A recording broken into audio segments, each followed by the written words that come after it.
ಆದಿತ್ಯ ಎಂಬ ಬಡ ಕುಟುಂಬದ ಕನಸುಗಳಿರುವ ಯುವಕ. ಅವನು ಕಾಲೇಜಿನಲ್ಲಿ ಓದುತ್ತಿರುವಾಗ ಶ್ರೀಮಂತ ಮನೆಯ ಹುಡುಗಿ ಸಾನ್ವಿಯನ್ನು ಭೇಟಿಯಾಗುತ್ತಾನೆ.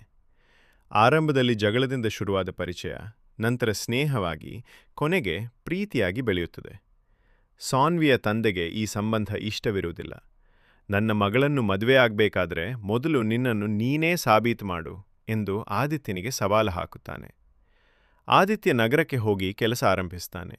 ಇಬ್ಬರೂ ಪ್ರತಿದಿನ ಪತ್ರಗಳನ್ನು ಬರೆಯುತ್ತಾರೆ. ಒಂದು ದಿನ ಅಪಘಾತದಲ್ಲಿ ಆದಿತ್ಯನ ಮೊಬೈಲ್ ಮತ್ತು ಅವನ ಸಂಪರ್ಕಗಳು ಕಳೆದು ಹೋಗುತ್ತವೆ. ಅವನು ಸಾನ್ವಿಗೆ ಯಾವುದೇ ಸುದ್ದಿ ಕೊಡಲು ಸಾಧ್ಯವಾಗುವುದಿಲ್ಲ. ಇತ್ತ ಸಾನ್ವಿಯ ತಂದೆ ಆದಿತ್ಯ ನಿನ್ನನ್ನು ಮರೆತು ಬಿಟ್ಟಿದ್ದಾನೆ ಎಂದು ಸುಳ್ಳು ಹೇಳಿ ಅವಳ ಮದುವೆಯನ್ನು ಮತ್ತೊಬ್ಬನೊಂದಿಗೆ ನಿಶ್ಚಯಿಸುತ್ತಾನೆ. ಕಣ್ಣೀರು ಹಾಕುತ್ತಲೇ ಸಾನ್ವಿ ಕುಟುಂಬದ ಮಾತಿಗೆ ಒಪ್ಪಿಕೊಳ್ಳುತ್ತಾಳೆ. 2 ವರ್ಷಗಳ ನಂತರ ಆದಿತ್ಯ ಯಶಸ್ವಿ ಉದ್ಯಮಿಯಾಗಿ ಊರಿಗೆ ಮರಳುತ್ತಾನೆ. ಸಾನ್ವಿಯ ಮದುವೆಯಾಗಿದೆ ಎಂಬ ಸುದ್ದಿ ತಿಳಿದು ಅವನ ಹೃದಯ ಒಡೆಯುತ್ತದೆ. ಒಂದು ದಿನ ಹಳೆಯ ಅಂಚೆ ಕಚೇರಿಯಲ್ಲಿ ಅವನಿಗೆ ಒಂದು ಪೆಟ್ಟಿಗೆ ಸಿಗುತ್ತದೆ. ಅದರಲ್ಲಿ ಸಾನ್ವಿ ಬರೆದಿದ್ದ 37 ಪತ್ರಗಳು ಇರುತ್ತವೆ. ಆದರೆ ಅವು ಯಾವತ್ತೂ ಅವನ ಕೈಗೆ ತಲುಪಿರಲಿಲ್ಲ. ಅವನು ಆ ಪತ್ರಗಳನ್ನು ಓದುತ್ತಾ ಕಣ್ಣೀರು ಹಾಕುತ್ತಾನೆ.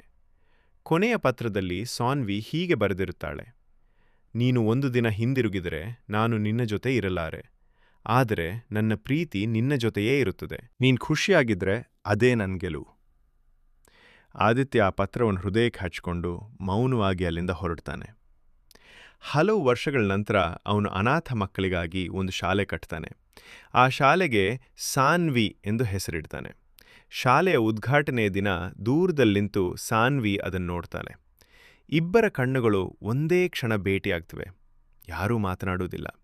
ಇಬ್ಬರೂ ಮೌನವಾಗಿ ನಗುತ್ತಾರೆ. ನಂತರ ತಮ್ಮ ತಮ್ಮ ದಾರಿಯಲ್ಲಿ ನಡೆದು ಹೋಗ್ತಾರೆ. ಆದಿತ್ಯನ ಕೈಯಲ್ಲಿ ಇನ್ನೂ ಆ ಕೊನೆಯ ಪತ್ರ ಇರ್ತದೆ. ಕೊನೆಯ ಸಾಲು: ಕೆಲವು ಪ್ರೇಮ ಕಥೆಗಳು ಮದುವೆಯಲ್ಲಿ ಮುಗಿಯುವುದಿಲ್ಲ.